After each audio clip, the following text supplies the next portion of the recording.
let's get started. Wow. I really like the kind of paintings. You don't see them enough in the game. So, in the eons since the first primitive Husko communities took shape in the archipelagos and lagoons of Husk, our civilization has spread and prospered. Despite our rapid progression through the technological ages, as a species we were fragmented and inefficient. A new system emerged in these chaotic times that delivered us from superstitious beliefs and brought order to society. Some resisted this change out of irrational fear, but after several pacification wars, they too became productive components of a greater whole. Now, after the successful creation of several experimental subspace fields, the finest minds of the Huskoid Science Directorate have finished development of the first warp tribes. The stars themselves are finally within our grasp. So this gives us a list of things. It adds the ocean preference here, which is something that's nice. Okay.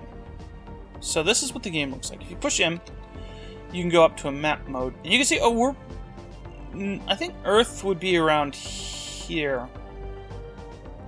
But on the outer arms, we can expand towards the edges a little bit easier without worrying about other things being there. I don't think there's anything in the middle. It's a galaxy, so presumably there's a huge black hole in the middle. And there are some things here, the nebulas there. I think these are randomly placed. And these are basically spots that will have different effects. Mostly they just slow you down. And I actually really like starting in a nebula because you're in a good defensive position. If people come in, it slows them down. But it also makes it harder for you to move around. So this blue line here is our sensor ring. And the red is our borders. We only started with 2 systems. And neither of them are sensor range. Does this actually count as being in part of our borders? Yes. Okay. So hopefully these 2 systems have good stuff involved in them, because we're kind of, if we started here, we'd have a lot more stuff. So hopefully we'll be able to expand, or these will be quite good. So we'll be spending quite a lot of time here. This is like the diplomatic map mode, and this is where we're going to see things. And then you would go into the individual systems here to do stuff. So this is the star Cancer, and then you can see we have like an asteroid field, and then we have our main planet here, Husk. And a couple of other planets. This is a molten world. Rocky world that's scorching hot. The atmosphere is thin or non-existent, and lava from the interior flows freely due to constant volcanic eruptions. This type of planet cannot sustain organic life. I don't think there's any way to even terraform these planets or anything like that. We have a barren world, which is the rocky and barren world with a thin or non-existent atmosphere. The surface is covered in meteor impact craters and completely devoid of life. We've got a gas giant over here. Gaseous planets with an atmosphere primarily composed of hydrogen and helium, surrounding a dense core. Think of Saturn, Pluto, a frozen world, rocky world covered in a thick layer of permanently frozen ice. Low temperatures and very thin atmosphere precludes the existence of life on its surface. Interestingly enough, I've never seen a thing that indicates that there's life below the surface. This is a toxic world. Think of something like Titan or Venus. A rocky planet with a thick atmosphere that is lethal to all known higher forms of life. It does not preclude anything else. And this is asteroid, a larger asteroid of planetoids standing out in a dense cluster of smaller bodies. I think that's basically all of the different types. They're different looking barren worlds and stuff like that. But most of them are pretty similar. Do we start with the moon? We don't start with the moon. Yeah, see, this one looks a little bit different, but it's basically the same. Okay, so let's look at Husk. I could also look at we have an F-class star, fairly large and often referred to as yellow-white dwarves. They can emit significant amounts of UV radiation. Their wide habitable zones have a good chance of supporting life-bearing worlds. It's a big white star. So Husk here. We have a planetary governor here. What kind of bonuses do you have? So, this is our capital world. You get minus 10% ethics divergence and plus 10% happiness. Plus 100% border extrusion. Capital of the Interstellar Empire is a vast complex of government buildings, bureaus, and agency headquarters. So border extrusion you can think of like in Civ, where you have a cultural border expanding out from your capital as your pops raise or you get different text. So we have 7 population and 3 excess food. So we produce 10 food and consume 7 of it. And if we had, like, collectivists, this would lower the number that we need. The number that we use, rather. And if we had the increased growing, it would reduce the number that we need for each pop. We have a maximum of 16. And basically every starting world will have 16 tiles on it. We started with quite a low energy in output. Let's see why. I suppose normal stuff. But you can see we have quite a bit locked up here in these blockers. On your starting planet, you will have industrial wastelands, which are more expensive to block, and sprawling slums, which are less expensive to block, to remove in both time and resources. And when you remove these, you can have your people work those tiles. We have our planetary administration, which will increase the outputs of everything to the sides here. And you can see we have a couple of buildings. Hydroponics Farm 1 produces extra food. So this tile must produce 2 food. No, it produces 1 food. It's next to the planetary administration, so it increases it by 1. And then the building itself produces 2 food, but costs 1 maintenance. The mining network is similar, that it is minerals, and it seems fairly similar. Where the energy, it doesn't have a maintenance cost, and just produces straight 3 minerals. There's also 3 power. It's also affected by the planetary administration. When you colonize a new world, the choice of where to put the planetary administration is probably the first choice you want to make. So, one of the things about energy is that it's used for all buildings and most buildings and most station things that you're going to build around planets. So you want to have a high output of energy credits. On the other hand, minerals are used to actually build these things. And as you can see, both of them are related to ship maintenance, more so energy than minerals. So you kind of want to maximize both productions. You'll usually get more minerals than you will energy credits, and I believe that the AI prioritizes minerals more than energy credits. And if you have a steady income of energy credits when having your armies moving around, you're in good shape. There's not something you can just pump energy credits into aside from giving it to people, using it as money, whereas you can dump minerals fairly easily. Not that there's any particular reason to do that. So we had a planetary governor. I want to see. I think we have to look under Empire leaders. So he is an intellectual man. We just got scienced all over the place here. Engineering, physics, and society output plus 10% on the planet specifically. You can see that we have a base of 5. This is the baseline thing. Oh, and you can have a shortcut. The default shortcut for 1 is your home planet.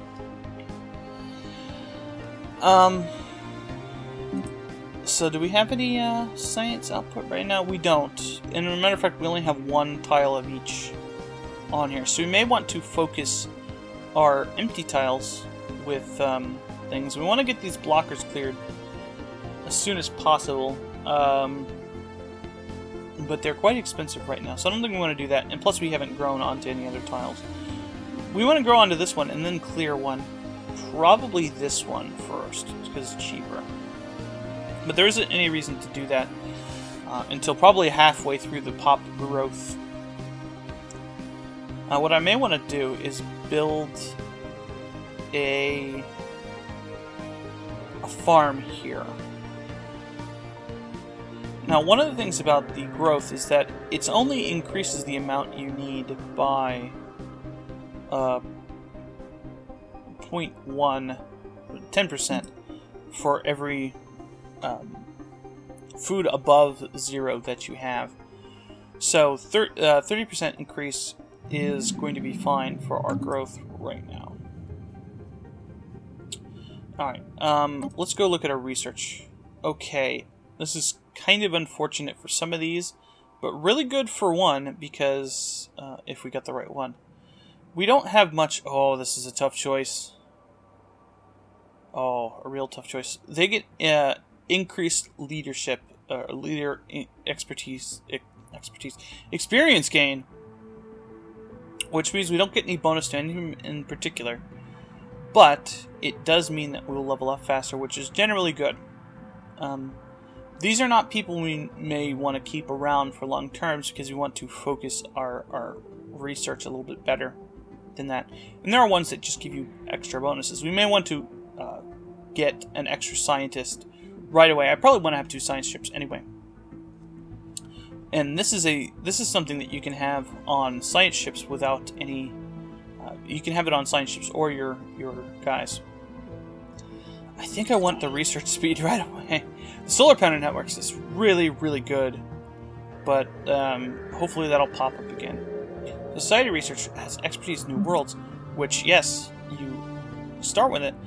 I don't think you always start with it, but the New Worlds Protocol allows you to build colony ships, and the capacity overload is actually really, really good because it increases. It's an edict that increases your energy production. So we get a bonus to that because we get a 10% increase for having the New Worlds expertise there, and it matches it here. Having the New Worlds thing would increase our likelihood of getting things like things that increase habitability or being able to go to new worlds and things like that. And then engineering fusion missiles is actually rather nice because it lets us get the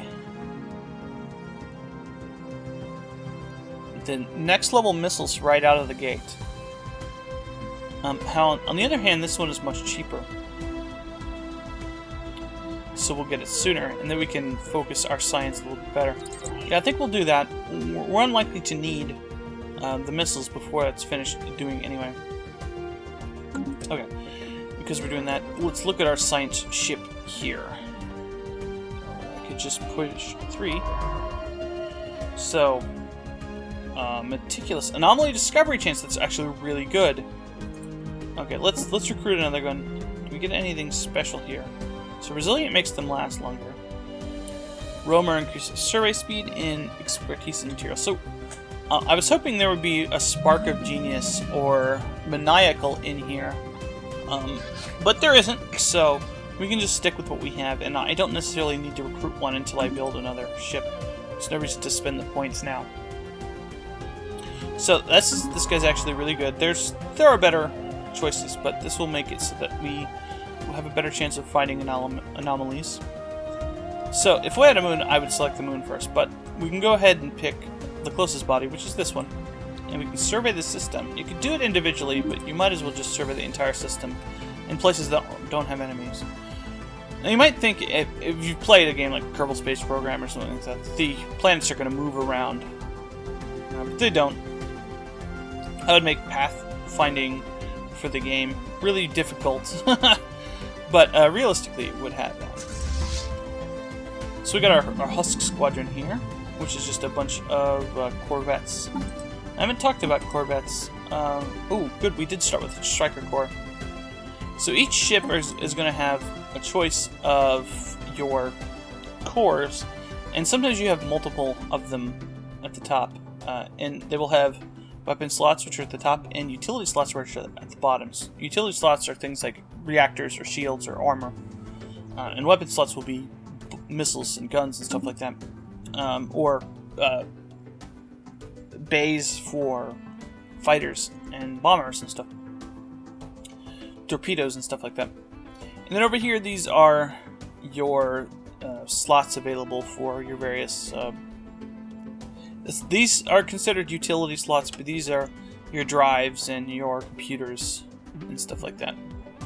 So we start with Warp Drive 1, Chemical Thrusters, Default Combat Computer, and the Radar System, which you wouldn't think radar would work in space. I don't know about that. But yeah, basically this is what everything all of our ships are going to start with. And the Striker Core is nice because it starts with a medium nuclear missile, which makes it a little bit more expensive, but they have a longer range and more damage. As you can see, their accuracy is 100% on these, and the damage is quite good, DPS-wise. So unless we run into somebody who has, you know, point defense systems, we're in pretty good shape.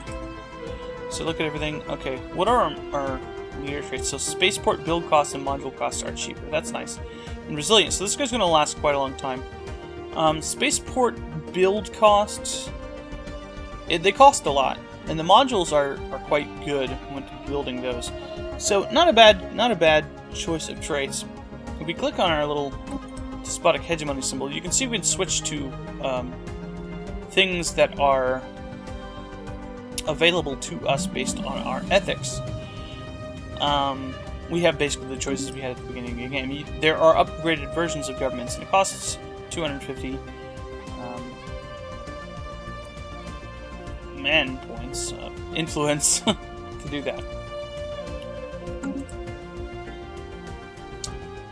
Okay, so influence is gained. We just have a base of 3 right now. There's a building you can get, the Empire Capital or something, that will increase it by 1. There's text that will increase it by 1. I think we had one available that could increase it. And you get it from rivalries and such like that. You can spend it by having alliances, and you can have edicts that cost it. So let's take a look at the edicts, which are over here, and I'll talk about our policies while I'm here. Information quarantine makes it so that your ethics divergence go down, but your research also goes down, so it's kind of bad. And we only have 1 planet right now, so it's not good for us right now, but it could be super good later. Encouraging 3 thought is the opposite.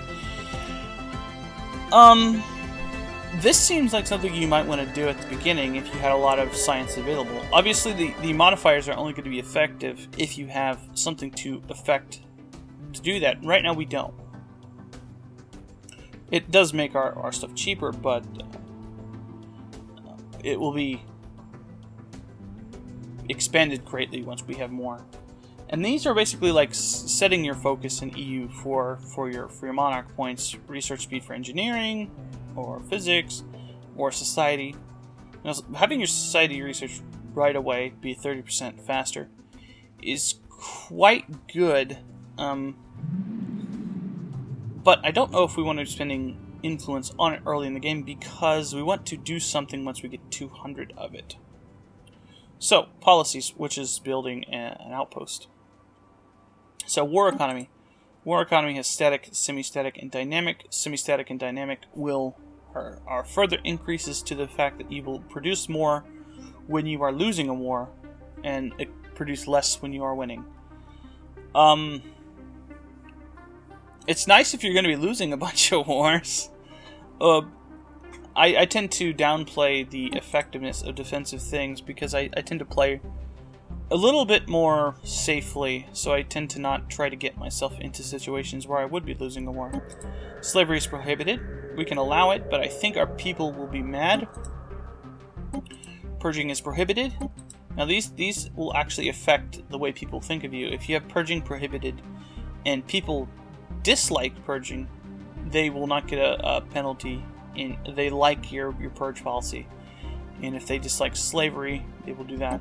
Orbital bombardment, I think, affects that as well. If you're unlimited and people dislike bombing planets, this is basically your siege speed. And they have, I think it's war philosophy is affected by your orbital bombardment, I believe. Migration, so we have free migration, so we have to actually worry about our people moving around. You can have it prohibited, primary species only, or free migration. And I think if we change this, our main species will dislike this no matter what. And especially if you have people who are individualists, they like moving around. Resettlement is prohibited right now. We may want to allow this later, so we can move people around between our planets. Voting rights, no voting. We have a science king. And leadership is our primary species only. This is because we only have our primary species available. But we are fanatics. We're not fanatic xenophiles. We are xenophiles, so kind of like that. And peaceful is our default one because we are xenophiles, I believe. And this will allow us to attack neutral entities, so you can't do that if we are peaceful. So that's good. The demographic screen will bring up everything in your empire. Not anything. We're not getting any special effects from our pops. Even though it says we have an output bonus, I'm not sure why. I think it affects our pops directly more than anything else. So, okay, so our science ship is set to explore our solar system. And our construction ship can't really do anything right now. Whole crab. Nice. What we can do with the first Husk Squadron here, I could recruit an admiral. Is there anything good? Trickster is rather good. Sensor range. I don't think it's worth spending it on him at the beginning, though. Let's send this guy out to look first at the things on our borders. So, because our sensor range doesn't reach out here, when we select this, we can't see anything. We just know how many planets there are.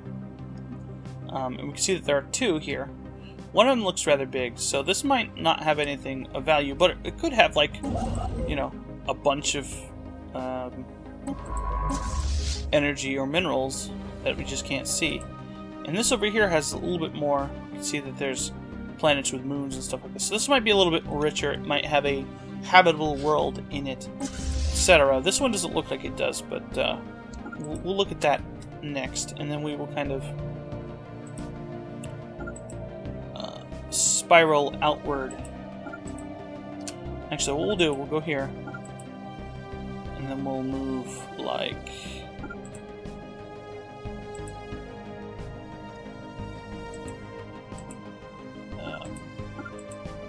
this.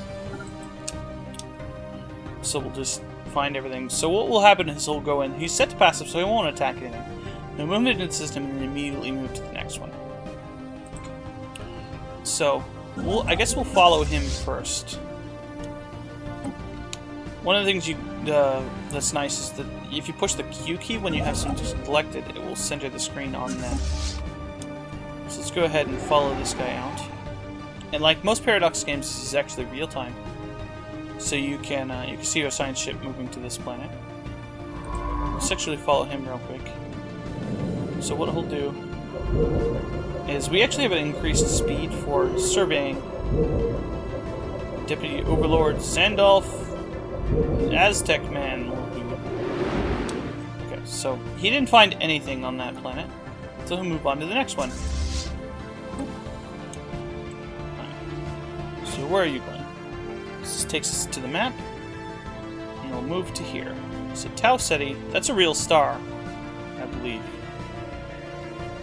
It'll put us here. So, okay. These are both barren worlds. But when we scan this, we can find resources here. But there's nothing we can colonize there. So let's go take a look at this guy. He is looking at this world. I think he already scanned this. Yep, there's nothing there. I think... Oh, see here, we found 4 energy credits on this world. Nice. So since this is the first one we found, we might as well just use this. I kind of liked a little bit more minerals, but hey. Each mining station costs 90 minerals, and it costs, I believe, 1 energy credit per month to run. So having an excess of energy credits early can be quite good. Did you find anything here? Alright, there are 2 habitable planets here. I love finding planets that are, double habitable. And it's double ocean. 16, 21. This could be awesome. So we definitely want to be expanding in this direction, because that is great. That is nearly perfect. I've seen systems that have up to 4 in it. 4 habitable planets, and a lot of times the habitable planets will be quite small, 10, 12, or even like as low as 9. And there'll be moons and such like that, small planets, or just a bunch of uninhabitable planets for your beginning guys. So these guys, okay, we already know what they're going to do. Let's follow these guys for a little bit to explore the galaxy. I'm leaving it at normal speed at the beginning. I'll be turning up the speed later once more stuff is happening.